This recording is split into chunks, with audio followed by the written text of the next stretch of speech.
даю срок, вот там день-два начинать ремонтировать, строить не будет. Вопрос закрыт. Что вы там вложили, не вложили, едете к мэру города и с ним разбирается. Мне дальше не интересно, строить не будет. Упаси Господи, если хотите со мной повоевать, давай воевать. Ладно? Только кишку порвете со мной воевать. Ладно? Останавливайте.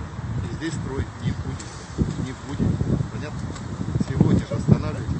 Я вечером, значит, проконтролируйте, вечером трактора придете, перекопайте все нахер здесь, чтобы... Восстановить земельный участок полностью. Это остановит. Потом, пока сейчас нет, строить здесь не будет. Это бессовестно, то, что вы здесь делаете, вот вместе с строителем, вместе с этим архитектором, который здесь стоит. Бессовестно люди. Понимаете? Бессовестно. Так нельзя делать.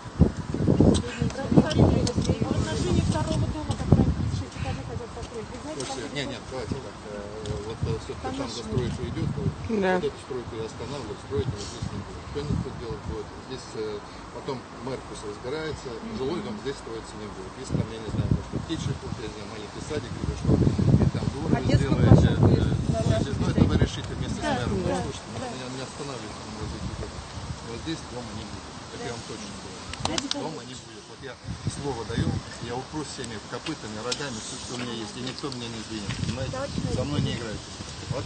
Радик Фаридович, я председатель совета дома, и у нас дом действительно в таком состоянии техническом, который требует серьезного Это мэр отношения. приедет, пусть мэр...